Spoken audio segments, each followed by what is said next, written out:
Sup, digga?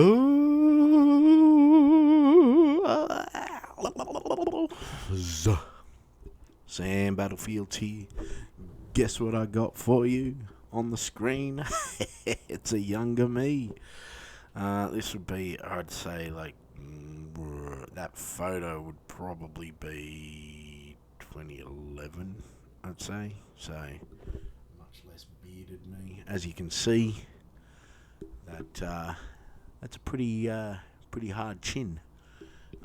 Yeah, people often sort of, when I've shaved off my beard, they're like, "Oh crap, dude's got a bit of a chin on him." Because I'd say that a lot of people actually hide their non-chins under a beard such as luscious as this. Anyway, that's not why we're here. We're not here to go through my beard. My newborn does that for me. Anyway, let's forget about all that. Let's get into today's MAZire series. Now, MAZire, MAZire, that was my name. MAZ is Sam in the mirror. And IRE, well, ire means anger. So that's my ire, my anger. And this was a song, I'm sure you've all heard, Everlast's What It's Like. It was one of my favourite songs. It hit me when I was a teenager, because it was released when I was a teenager. But yeah, there was a couple of things in there that were going on in my life at the time. I won't elaborate further, but they definitely hit home at the time. And as I've written here, now I put this up 8 years ago. Yeah, 8 years. That's how long ago I put this up. So I actually had it recorded for much longer. But look, it's kind of a cover, and it's more of a major homage to Everlast's What It's Like. It's a bad recording of the backing track, which is the only reason why I was able to get it up on SoundCloud, because all the other ones that I had, they basically murdered straight away. So, but in saying that, what this tells me, I don't know, doesn't tell me anything. Don't worry about it. But 8 years ago, so anything that is in the MAZire series is older than 8 years ago. All right. But yeah, let's get into it. Yeah, this is how it goes.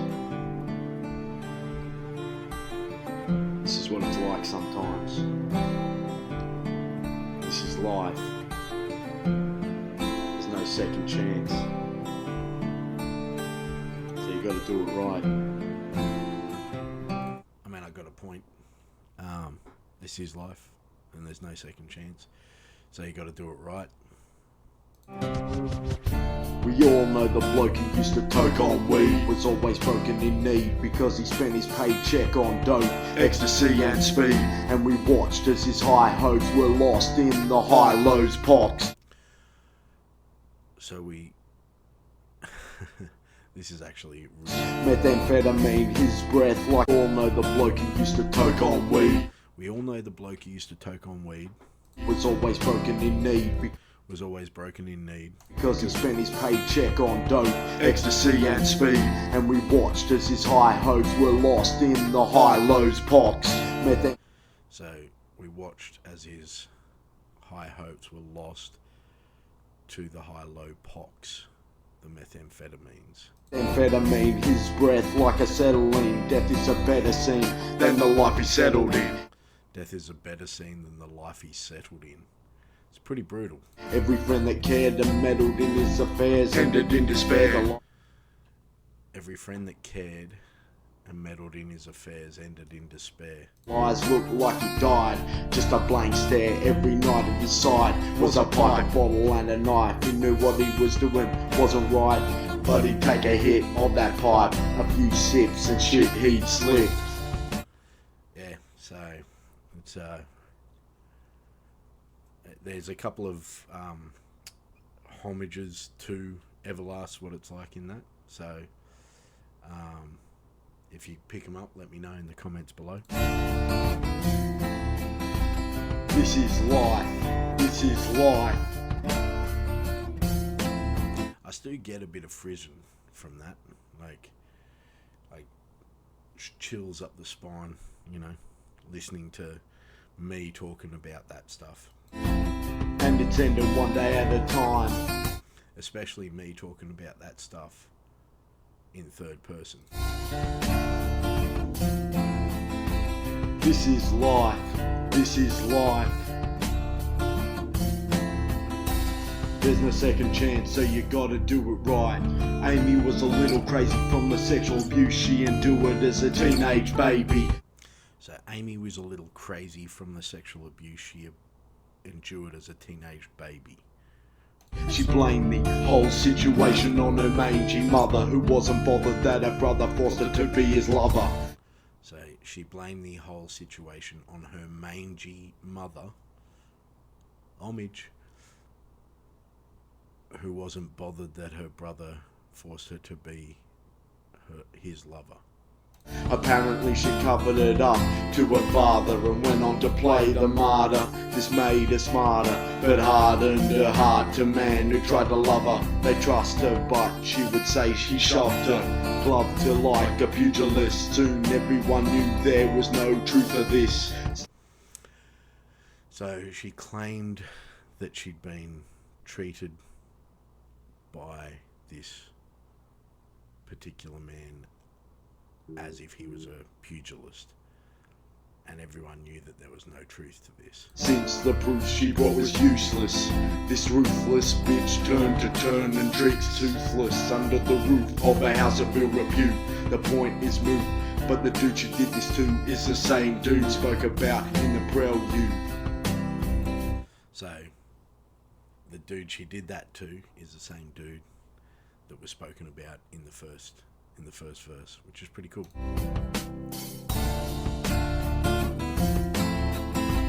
This is life. This is life. And it's ending one day at a time. This is life. This is life.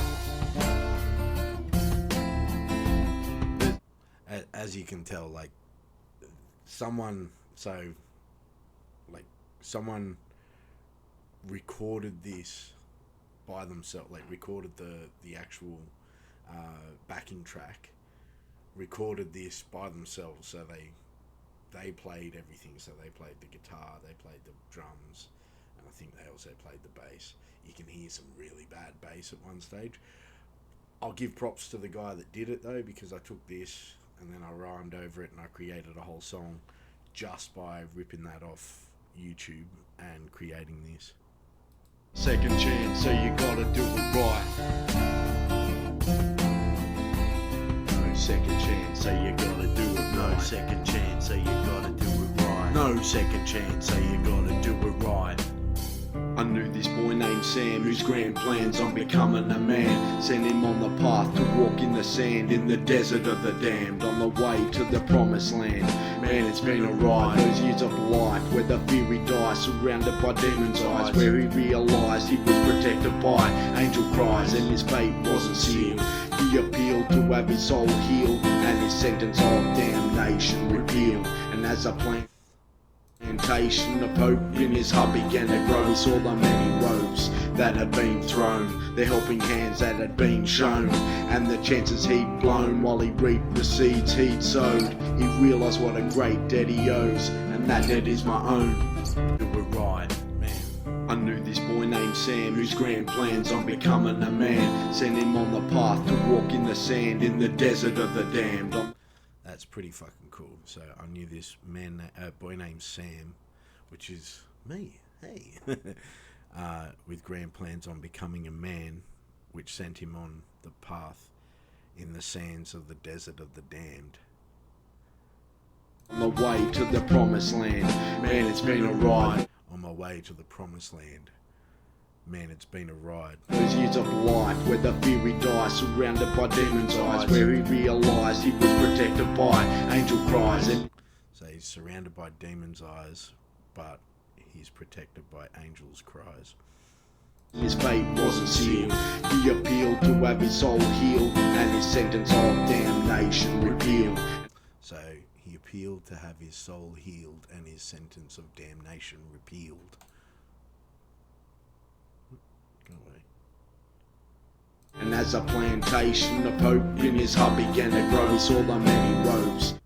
And as a plantation of hope in his heart began to grow, he saw the many ropes that had been thrown, the helping hands that had been shown, and the chances he'd blown while he reaped the seeds he'd sowed. He realised what a great debt he owes, and that debt is my own.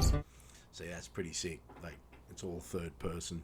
I mean, I'm talking myself up here as a lyricist, but, you know, he's talking about all the helping hands that have been shown, the ropes that have been thrown, you know, all the assistance he'd been given, and he'd been sort of sowing the seeds of going through all this, like, you know, bad shit. And honestly, like, it's weird hearing my life in third person. As I've always said, I'm a fucking, my life's a fucking movie. Like, honestly, it was a movie. I've done shit that literally would change your perception of me, and hearing it in third person, it gives me shivers because I think, fuck. And so then it shifts from third person because it says, and that debt is my own. And that debt is my own. And that debt is my own. I've done more in my life than I ever expected. Friendships, mind and body have all been neglected. I'll never regret it, cause if life didn't get that hectic, I might not respect it. Yet I am nourishing the mind, so I keep flourishing in time. I didn't enter this life in exile, I came in as free. So while I make my mistakes, I can still be redeemed. That's pretty cool. I didn't enter this life in exile, I came in as free. So while I make my mistakes, I can still be redeemed. There are games with high stakes, but there's always a reprieve. There's hate in the world's wake, but in love I believe. There's people who are fake, but I'll always be true to me. And that's all that I need. That's all that I need. Yeah, that's all that I need. This is life. This is life.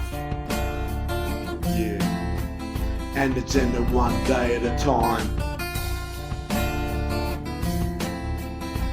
This is life, this is life. There's no second chance, so you gotta do it right.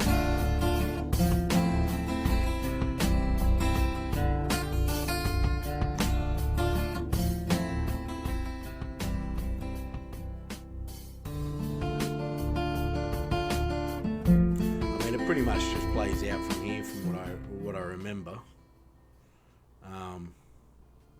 Yeah, I mean, the reality is, I wrote this song when I was just coming out of some really bad shit, like really bad shit that attacked my character, that attacked who I was, and yeah, and it's amazing hearing this right now, because, you know, I look back on that. I mean, this was written after, you know, I've been through court for some pretty horrendous shit. Hang on a sec, what the fuck? How do we... So, anyway, yeah, it's, yeah, I've just been through court, but I'd also, you know, I'd lived through most of my 20s being a guy that, you know, I was running in gangs and doing shit that, you know, people would just look at me different, and it's hilarious now, you know. So anyway, like, comment and subscribe. Got some more coming to you. Let's get it done.